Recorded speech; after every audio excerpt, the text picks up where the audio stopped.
Guys बचपन से हमें सिखाया गया है कि अजनबी डेंजरस होता है, अजनबियों से दूर रहना चाहिए, अजनबियों से बातें नहीं करना चाहिए। ये कंडीशनिंग हमारी बचपन से की जाती है। लेकिन अगर आप थोड़ा गौर करोगे, सोचोगे, तो यू विल फाइंड दैट आपका जो आज सबसे अच्छा दोस्त है, आपका हस्बैंड है, आपकी वाइफ है, आपके मॉम डैड हैं, आपके दादा दादी हैं, ये सब भी कभी आपस में एक अजनबी ही थे। तो अजनबी बहुत इम्पॉर्टेंट है। इसीलिए इस वीडियो में मैं आपको 7 ऐसे तरीके बताने वाला हूँ जिनसे आप किसी भी अजनबी के साथ बहुत आसानी से बातें शुरू कर सकते हो, उनके बारे में जान सकते हो। और अगर आप थोड़े से स्मार्ट हो, जेन्युइन हो, थोड़ा सा शेयर करना चाहते हो, उनकी बातें सुनना चाहते हो, तो आप उनके एक अच्छे दोस्त भी बन सकते हो। तो बिना किसी डिले के डायरेक्ट हम चलेंगे एनिमेशन पर। और उससे पहले एक थोड़ी सी डिले, थोड़ा सा प्रमोशन। ये बुक ऐप डाउनलोड करिए, 500 से ज़्यादा समरीज हमने वहाँ पर अपलोड कर दी हैं हिंदी में। और इसके ईयरली प्लान पे डिस्काउंट आप ले सकते हो 300 रुपीज़ का। यूज़ करिए प्रोमो कोड ये बुक 699, डिस्क्रिप्शन में लिंक है। So let's begin. नंबर 1, आपका पहला वर्ड ही आपका फ्लड गेट है। सोचिए आप एक ट्रेन का वेट कर रहे हैं, आपकी ट्रेन आने में भी काफ़ी टाइम है, आपके पास एक अजनबी बैठा है, आप उससे बात करना चाहते हो, पर वो पहला वर्ड आपके गले में अटक रहा है। 10 तरह के सवाल आपके दिमाग में घूम रहे हैं और आप सोचते हो कि कहूँ कि ना कहूँ। तो मेरी एडवाइस ये है कि कह दो। ज़्यादा से ज़्यादा क्या होगा, वो आपसे बात नहीं करेगा, वो तो अब भी नहीं कर रहा है। जैसे कि एक प्लेयर अपनी पूरी एनर्जी और पूरे जोश के साथ हार जीत की फिक्र किए बिना अपना बेस्ट देने के लिए मैदान में कूद जाता है, वैसे ही आप हिम्मत जुटाओ और चेहरे पर एक प्यारी सी स्माइल के साथ बोल दो हाय या फिर हेलो। जैसे ही आप पहला वर्ड कहकर शुरू करते हो, बाकी का कन्वर्सेशन खुद ब खुद चलने लगता है। इसलिए आपका पहला वर्ड ही किसी फ्लड गेट से कम नहीं है। नंबर 2, एक दूसरे में कॉमन चीजें ढूंढो। आपने किसी से पूछा कि वो कौन से शहर से, उसने कहा दिल्ली से, और आप लगे दिल्ली की बुराइयां करने कि यार वहां तो बड़ा पॉल्यूशन है, वहां तो बड़ा क्राइम है। आपके इतने नेगेटिव रिएक्शन के बाद आप उससे क्या उम्मीद रखते हो, क्या आपसे आगे बात करेगा? इसलिए बात को किसी डिबेट की तरह शुरू ना करो, बल्कि दोनों के बीच एक मी टू फैक्टर ढूंढो। जैसे दो अजनबियों में बहुत सी बातें अलग होंगी, लेकिन कुछ तो होगा जो कॉमन होगा। तो आप बातों बातों में वो जानने की कोशिश करें। हो सकता है कि आपको और उसको सेम जगह घूमना पसंद हो, आपके फूड की पसंद एक हो सकता है कि आपके म्यूजिक टेस्ट एक जैसा हो। जैसे ही आपको अपना मी टू फैक्टर मिल जाएगा, वैसे ही आप देखेंगे कि अचानक कन्वर्सेशन बहुत कंफर्टेबल और आसान बन गया है, क्योंकि आप दोनों किसी चीज को एक ही नजरिए से देख रहे होते हो। और यकीन मानिए ये एक बहुत स्ट्रांग और पॉजिटिव फीलिंग है। सिर्फ इस एक फीलिंग से बहुत गहरे रिलेशंस बन सकते हैं। नंबर 3, स्मॉल टॉक्स में मत फंसो। ज्यादातर हम छोटी छोटी बातों के जाल में फंस जाते हैं और एक डेड एंड आ जाता है। फिर समझ ही नहीं आता कि अब आगे क्या बात करें। जैसे कह लो आप कैसे हो, मैं ठीक हूँ, आप कैसे हो, बस मैं भी ठीक हूँ, इसके आगे क्या? इसलिए इन छोटी छोटी चीजों को छोड़कर कुछ बड़ी बात करें, कुछ पर्सनल सवाल पूछो, कुछ ऐसा जो उनके दिल से जुड़ा हो।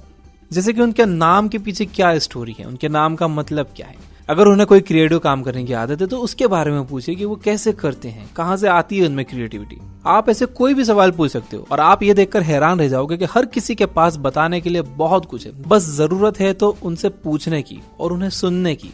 हर इंसान की अपनी एक यूनिक कहानी है और वो बताने के लिए रेडी बैठा है, बस पूछने वाले ही नहीं है, वो तो शेयर करना चाहता है। हर इंसान की अपनी एक यूनिक कहानी है, वो शेयर करना चाहता है, वो बताने के लिए रेडी बैठा है, बस जरूरत है किसी पूछने वाले की। नंबर 4 है एक यूनिक मगर सच्चा कॉम्प्लीमेंट दो। हमारे शास्त्रों में भी शब्दों की ताकत के बारे में बहुत कुछ लिखा है। ये शब्द इतने ताकतवर होते हैं कि इनके इस्तेमाल से हम किसी की इंसल्ट भी कर सकते हैं और किसी को स्पेशल भी फील करवा सकते हैं। इसलिए बोलते समय थोड़ा जेनरस रहें और सामने वाले को कुछ ऐसा कॉम्प्लीमेंट दें जो उसके चेहरे पर स्माइल ला दे। आपने कई बार महसूस किया होगा कि जब हमें कोई ऐसा कॉम्प्लीमेंट देता है जो कुछ अलग सा हो, तो वो हमें काफी लंबे समय तक याद रहता है। जैसे घिसे पीटे कॉम्प्लीमेंट्स का यूज ना करें, जैसे ब्यूटीफुल, कूल, नाइस, क्योंकि ये बहुत कॉमन है और बहुत से लोग इसके लिए इम्यून हो जाते हैं। इम्यून यानी जैसे कि आप अपनी क्लास की सबसे खूबसूरत लड़की को ये कहोगे कि तुम बहुत खूबसूरत हो, तो उससे कोई फर्क नहीं पड़ेगा, क्योंकि उसे ना जाने कितने लोगों ने ये कहा होगा। लेकिन अगर आप कहोगे कि तुम्हारी स्माइल बहुत अच्छी है, ऐसा लगता है कि तुम्हारी आंखें भी तुम्हारे चेहरे के साथ हंस रही हैं, तो शायद वो स्पेशल फील हो। इसलिए थोड़ा ट्राई करके एक यूनिक और सच्चा कॉम्प्लीमेंट कंस्ट्रक्ट करिए। एंड हो सकता है कि सामने वाले के फेस पर कोई ऐसा फीचर हो, कोई ऐसा मार्क हो जो यूनिक हो, आप उसकी पर्सनल कॉम्प्लीमेंट कर सकते हैं कि ये चीज उनके फेस पर कितनी अच्छी लगती है। और जब ऐसा होगा तो जब वो अपना चेहरा आईने में देखेंगे, आपकी याद आएगी। नंबर 5, सामने वाले की राय जानने की कोशिश करो।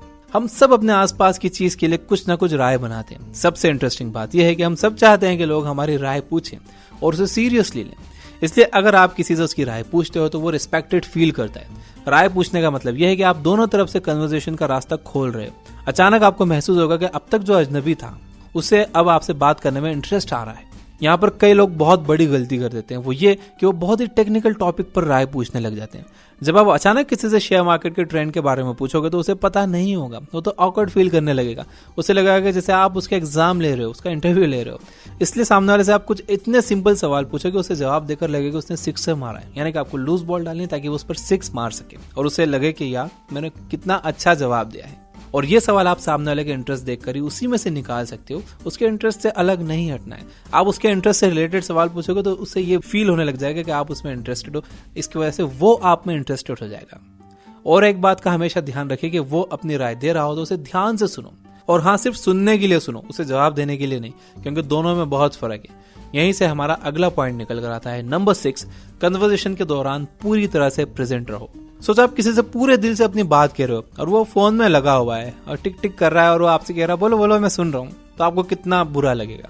जब आप किसी से बातचीत कर रहे हो तो कम से कम आप इतना तो कर ही सकते हो कि वहां पूरी तरह से प्रेजेंट रहो, सामने वाले की बात ध्यान से सुनो। सबसे जरूरी बात कि आई कांटेक्ट बनाओ। जब आप किसी के साथ आई कांटेक्ट में होते हो तो आप सामने वाले की कही हर बात को फील कर सकते हो। आई कांटेक्ट इतना पावरफुल होता है कि जब आप किसी से आई कांटेक्ट बनाकर बात करते हो तो 10 में से 9 बार आई कांटेक्ट के बाद सामने वाले का ध्यान इधर उधर जा ही नहीं पाता। आपको भी याद होगा कि जब कॉलेज में प्रोफेसर आपसे आई कांटेक्ट बना लेते थे तो आप अपनी जगह पर कैसे स्टैचू होकर सुना करते थे। नंबर 7 है छोटी छोटी बातें याद रखने की कोशिश करो।